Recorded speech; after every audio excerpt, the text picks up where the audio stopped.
I was at Barnes & Noble with my family last month, and there was some sort of like coffee table book collection thing on the shelf that had a picture of Virginia Woolf on the spine. And I pointed it out to my sister and I said, "Can you guess who this is?" And she looked at it and she went, Helen Keller? And then her second guess was Amelia Earhart.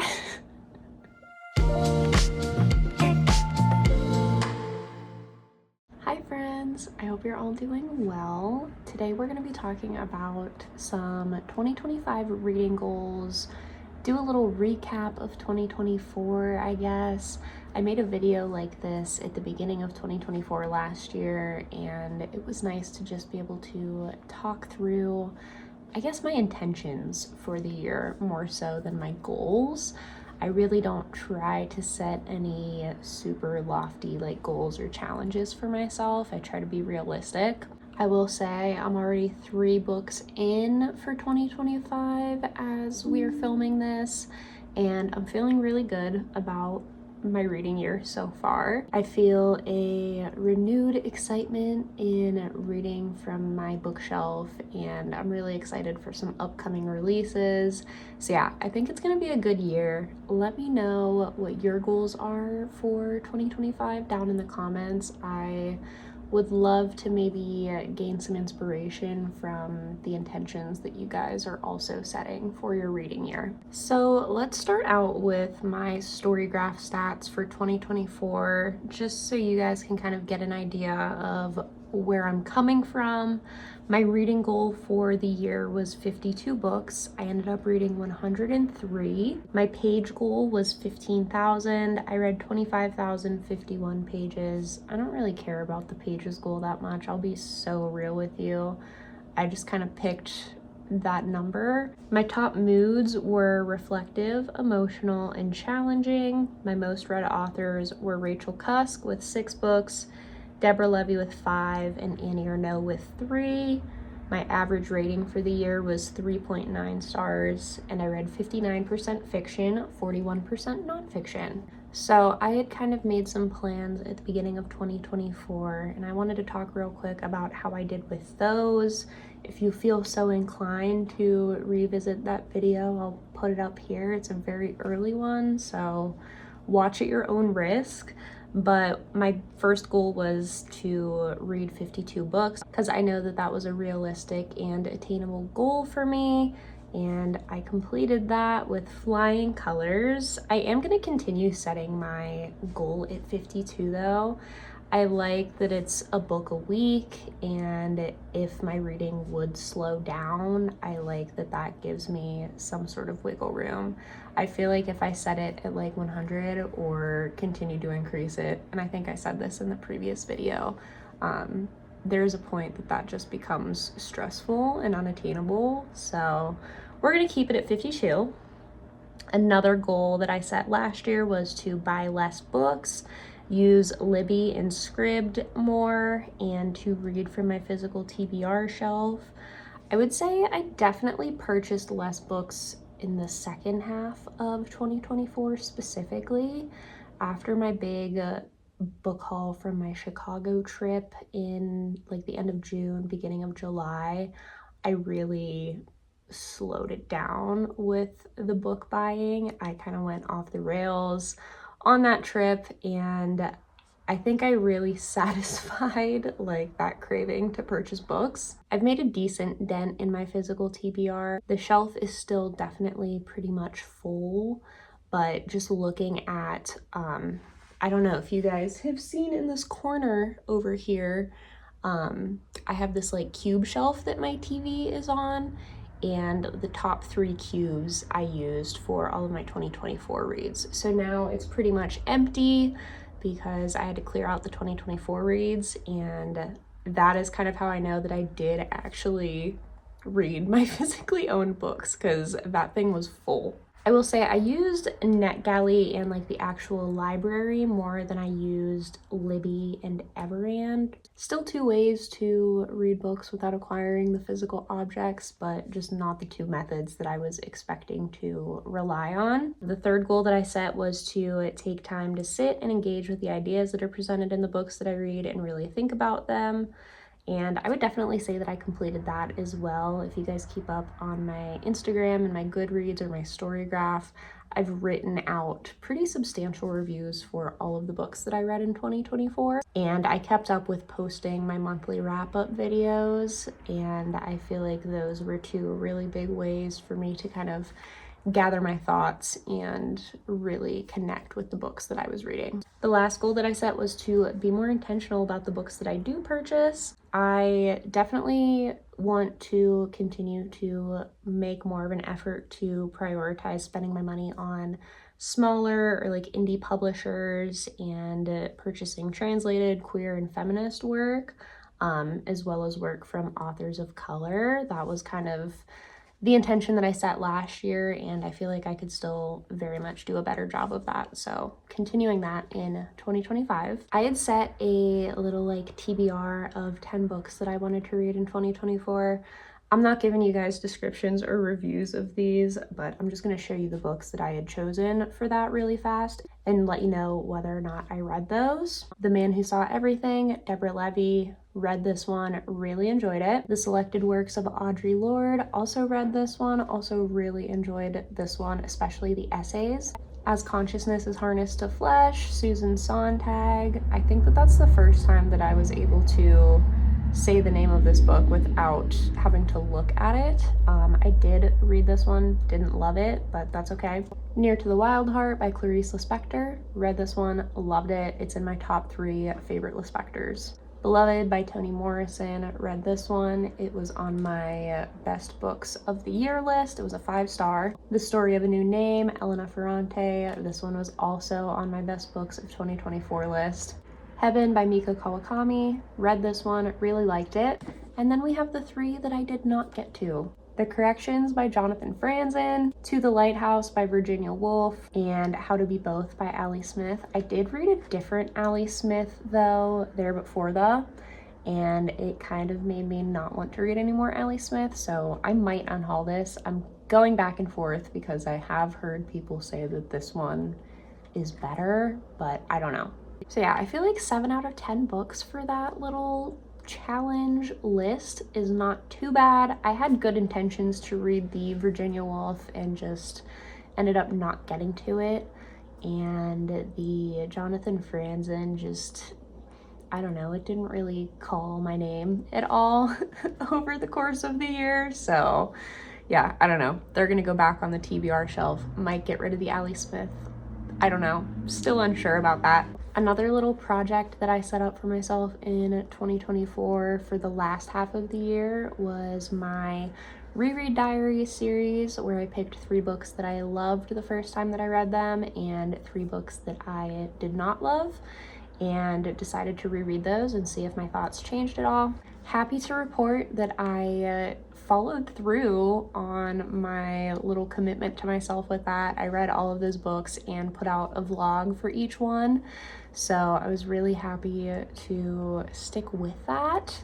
And I would say that overall the project was pretty successful. So I reread Crying in H Mart by Michelle Zauner. Loved this one the first time around. Somehow managed to love it even more the second time around. I was so moved by this. Sula by Toni Morrison. I did not have as great of a reading experience with this book the second time around, but I still consider it to be an all-time favorite of mine and a book that everybody should read. Too Much and Not the Mood by Durga chew-bose. Loved this one the first time around, loved it just as much the second time around. The Year of Magical Thinking by Joan Didion. This was one that I had given a lower rating to previously, but I bumped up my rating after my reread of it. I was really affected by this one and took a lot more time to go through it than I did the first time. Second Place by Rachel Cusk. This is another one where I bumped up my low rating of it after rereading it. I spent a lot of time with Rachel Cusk this year, especially because I read her new book Parade twice, And I feel like that experience really helped me in understanding and appreciating this book more. And then finally, we have Drifts by Kate Zambreno. I didn't love this one the first time around, and I still don't love it, so I think I'm gonna unhaul this one. All right, now that we've sufficiently wrapped up 2024, I promise I'm gonna stop talking about 2024 after this video. Let's talk about my 2025 plans. Spoiler alert, they're largely the same as my plans and intentions from last year, but I have some different things that I want to take on. So I would definitely still like to continue buying less books and being more intentional with what I'm spending my money on, as well as continuing to take the time to fully sit with books and write my reviews for them, keep up with my videos.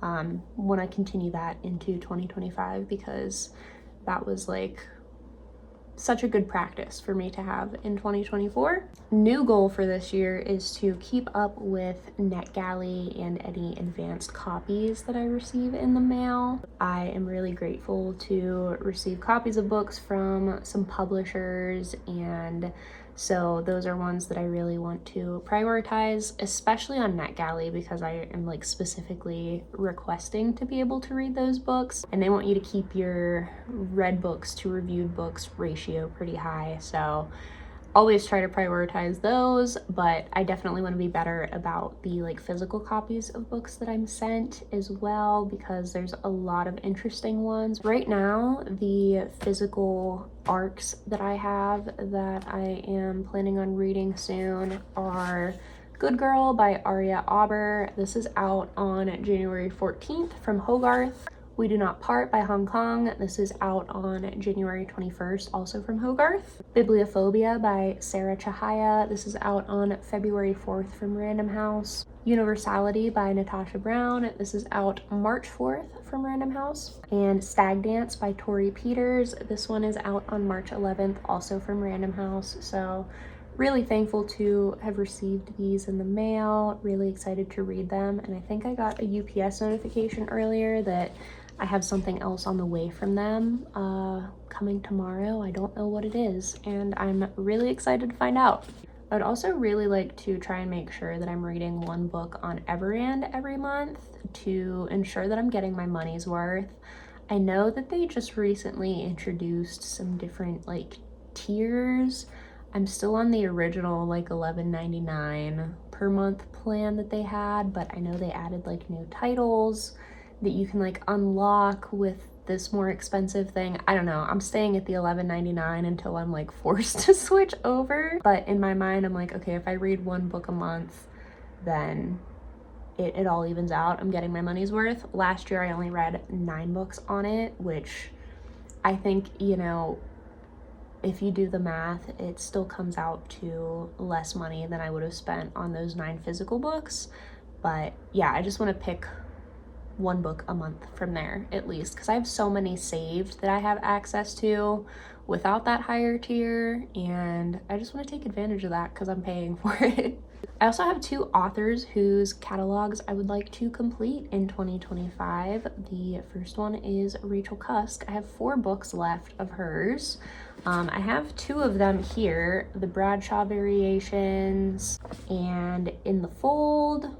I need to purchase The Last Supper and The Lucky Ones. Those are the last 2 that I need, and then I'll be done with Cusk as far as I'm aware. My phone just like stopped recording randomly. Love that. I would really like to also finish Annie Ernaux's catalog. I have 8 books from her, but a lot of them are much shorter, so I don't think that that is going to be too difficult of a task to complete. She's the next author that I want to do for an author spotlight video, so I really want to make it through the rest of her books. I have Do What They Say or Else, I Will Write to Avenge My People. I mean, look at how tiny this is. Like, Getting Lost, A Man's Place, The Years, and then I have 3 others that I don't own yet. I don't remember what their titles are, but hoping to pick those up eventually. My next goal is to read the third book in the Neapolitan Quartet. This has become kind of my summer tradition, is reading a book from this series each year. And the first book, I was like, this is fine. I didn't love it. The second book that I read in 2024, oh my God, you guys, I was like so blown away by it. I talk about it in my best books of the year video. But it really kind of turned my opinion around on the series, and I'm so excited to get to this one in 2025. I know that this is a goal that I will definitely complete. I've been talking here and there about how I would like to incorporate a little bit more poetry into my reading routine. I read Dreamwork by Mary Oliver in the fall, and just recently read the selected works of Audre Lorde, which was one of my 2024 books that I wanted to get to, and there's a big poetry section in that book. And I went through my shelves. I have 4 poetry books on my TBR that I would like to get to in 2025. We have Bright Dead Things by Ada Limon. This was on my winter TBR, so I will probably be getting to this one in the next month or so. Something Bright Then Holes by Maggie Nelson, Ariel by Sylvia Plath, and Field Study by Chetla Sabri. I think that that'll be a really achievable goal as well, and it'll feel good to clear the poetry off of my TBR shelf.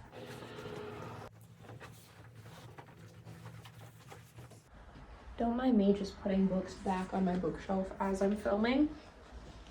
Okay, I have one final little goal and stack of books that I want to talk about for 2025. I think I mentioned in some previous videos, it was honestly probably closer to the beginning of 2024 that I was talking about this, but I do occasionally like to kind of choose specific books for specific times of day.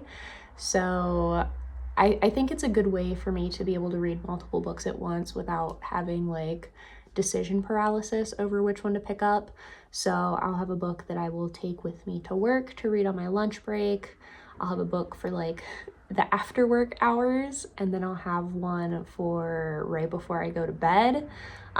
Those are kind of the 3 times of day that I have identified. So I want to kind of stick to that because I think it just helps me to like keep the book straight and to make like evenly distributed progress on multiple books at the same time. I have a specific stack of books that I would like to get through in the like before bed hours. They are mostly either diaries, essay collections, or short stories. I think that those are all really good formats for, you know, the half hour that I am laying in bed before it's time to like actually go to sleep.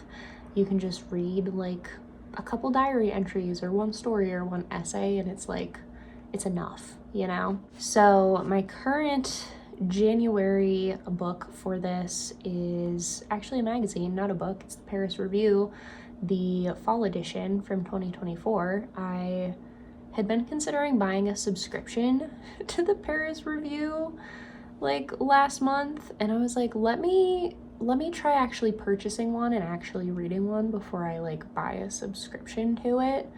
And I don't think that I need the subscription to it. Other than that though, I have this stack, one for every month of the year. We have the first volume of The Diary of Anais Nin. The glare on this is insane. I've had this on my shelf for like, I think a couple years now. I'm really intrigued by her, but I just have not ever decided to pick this up. We also have The Diary of Virginia Woolf. This is also the first volume of these. This is like super unrelated to this video, but I was at Barnes & Noble with my family last month, and there was some sort of like coffee table book collection thing on the shelf that had a picture of Virginia Woolf on the spine. And I pointed it out to my sister and I said, "Can you guess who this is?" And she looked at it and she went, Helen Keller. And then her second guess was Amelia Earhart. It cracks me up so much. It was so funny to me. I also have Let Me Tell You What I Mean by Joan Didion. I Remember Nothing and Other Reflections by Nora Ephron, I Was Told There'd Be Cake by Sloane Crosley, Self-Help by Lori Moore, Panics by Barbara Molinard, Jerks by Sarah Littman, A Manual for Cleaning Woman by Lucia Berlin, Black Swans by Eve Babbitts, and Bad Behavior by Mary Gateskill. I love essay collections, and I will probably read other essay collections in my free time throughout the year, but I'm not a huge short story person, so I feel like the bedtime thing is like a good way for me to make my way through a bunch of the short story collections that have been just kind of collecting dust on my shelves. So yeah, those are my intentions, my goals, my plans for 2025, and a little recap of some 2024 stuff. Like I said earlier, am really looking forward to 2025. Really looking forward to continuing to make these videos and chatting with you guys about all of the wonderful books that we're reading. This channel was truly just like a highlight of 2024 for me, and really just like was a constant in my life when some other things changed. So I'm very thankful to have this as an outlet. And yeah, just looking forward to seeing what 2025 brings for all of us. Let me know what goals you guys are setting. If you're setting goals at all, don't think that you have to set super lofty goals. And I really try not to put too much pressure on myself with mine. So let me know what you're thinking for 2025. How many times can I say 2025 in one video? Oh my gosh. And I will see you guys in the next one. Bye.